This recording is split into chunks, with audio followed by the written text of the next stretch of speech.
Greetings, we'll cover a few details about Mikhail Gorbachev and his life in a succinct manner. Here is a short rundown of his early years, education, career, persona, accolades, and demise. The final Soviet Union president was a Russian and Soviet politician. He presided over the Supreme Soviet's Presidium from 1988 to 1989, the Supreme Soviet itself from 1989 to 1990, the Communist Party of the Soviet Union's General Secretary from 1985 to 1991, and the Soviet Union's head of state from 1990 until the Soviet Union's disintegration in 1991. Gorbachev initially supported Marxism-Leninism, but by the early 1990s, he began to support social democracy. Also known as Mikhail Sergeyevich Gorbachev, famous as President of the Soviet Union, 1990 to 91, born March 2, 1931, Preeminent, Russia, died August 30, 2022, Centralnaya Klinicheskaya Bolnitsa s Poliklinikoi, Moscow, Russia. Father, Sergey Andreyevich Gorbachev. Mother, Maria Pantelayevna Gorbacheva. Spouse, Raisa Gorbacheva. Children, Irina Mihailovna Verganskaya. Education, Moscow State University. Founder, co-founder, Gorbachev Foundation, Green Cross International. Height, 1.75 meter. Sergey Andreyevich Gorbachev and Maria Pantelayevna Gorbacheva welcomed Mikhail Sergeyevich Gorbachev into the world on March 2, 1931 in Preeminent, Russia. His mother worked as a kolkhoz worker, while his father was a combine harvester and a World War II soldier. He showed a natural talent for studying at a young age and became an excellent machine operator. He began making a contribution to the family's income, and in 1948, for his active role in bringing in that year's bumper crop, he became the youngest person to ever obtain the Order of the Red Banner of Labor. He received a silver medal for high school graduation. He enrolled at the Moscow University in 1950 and earned a law degree there in 1955. He qualified as an agricultural economist after earning a master's degree via correspondence from the Stavropol Institute of Agriculture in 1967.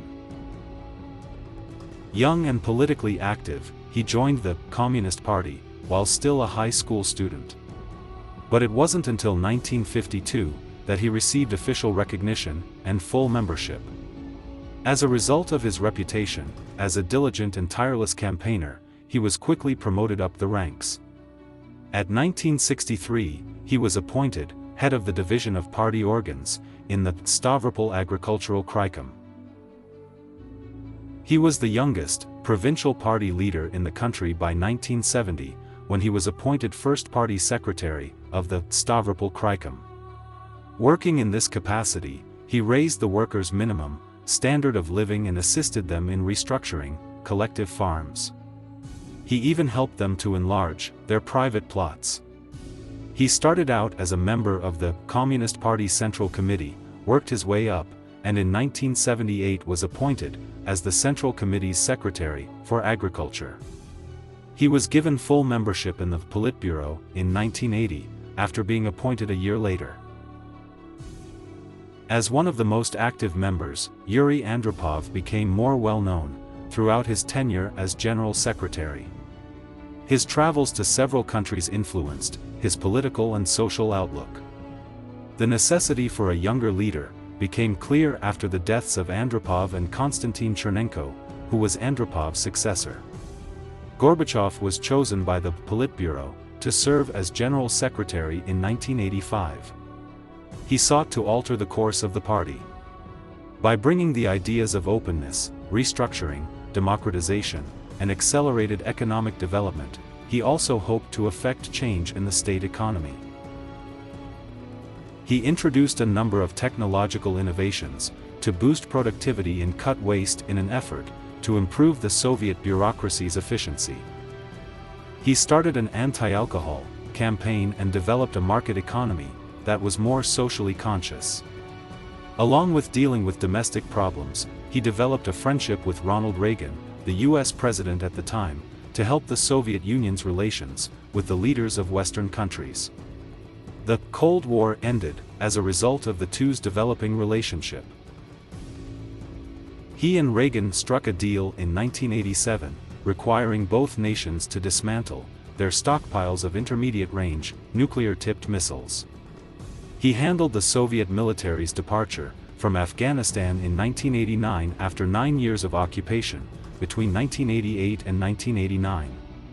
He established a bicameral parliament, named the USSR Congress of People's Deputies, and held elections that allowed Communist Party members to run in multi-candidate elections in an effort to reform the government's legislation and free it from the control of the CPSU. He was chosen to lead the Presidium of the Supreme Soviet in 1989.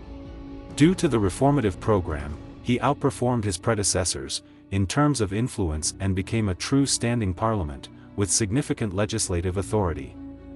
With around 59% of the vote from the deputies, the Congress of People's Duties elected him as the first leader of the Soviet Union on March 15, 1990. The Congress convened in May to choose deputies who would serve in the Soviet Union's Supreme Soviet. In his time as president, he placed a strong emphasis on friendly connections abroad. He was crucial in not only ending the Cold War, but also in promoting the collapse of the Berlin Wall and the unification of Germany. He diligently handled domestic issues, as well as economic improvements. The emergence of many ethnic groups that had engaged in conflict with one another was the most important topic at the time. Additionally, Lithuanians and Ukrainians pushed for their independence. In addressing the problems of the nation, he was up against opposition leader and former Communist Party member Boris Yeltsin, who emphasized bringing about a fundamental transformation of the economy. Yeltsin was chosen to lead the Presidium of the Supreme Soviet, before being chosen with 57.3% of the vote to lead the Russian Federation. Gorbachev was taken prisoner in a coup attempt in 1991. Despite leading the opposition, Yeltsin intervened and personally led a struggle against the coup, leading to Gorbachev's eventual release. In an attempt to retake control, Gorbachev was taken prisoner in 1991. Yeltsin, a leader of the opposition, intervened and personally led a struggle against the coup, which ultimately led to Gorbachev's release. After leaving office, he founded the Social Democratic Party of Russia, from which he withdrew in 2004. He established the Union of Social Democrats as a new political organization 3 years later. Despite being a fierce opponent of Russian President Vladimir Putin right now, he supported the 2018 US-Russia summit. He opposed Donald Trump for wanting to withdraw from the Intermediate-Range Nuclear Forces Treaty, which he and Ronald Reagan signed in 1987. He married Raisa Tidorenko, whom he had met at Moscow State University in 1953. The couple welcomed a daughter 4 years later. On October 15, 1990, he received the coveted Nobel Peace Prize in recognition of his exceptional leadership abilities and significant contributions to the advancement of world development. He has acquired a number of domestic and international awards throughout his life, including Russian decorations, like the Order of St. Andrew, Order of the Badge of Honor, Order of Lenin, Order of Honor, Order of October Revolution, and so forth. He has received honorary doctorate degrees from numerous universities throughout the world. He also got the Ronald Reagan Freedom Award, US, and the Indira Gandhi Prize from India. At the age of 91, Gorbachev passed away at the Central Clinical Hospital in Moscow on August 30, 2022. The hospital stated that he passed away after a severe and protracted illness, and had been continuously monitored by medical professionals since the start of 2020. Gorbachev's will specifies that he would be buried close to his late wife Raisa in Moscow's Novodevichy Cemetery. Raisa passed away in 1999.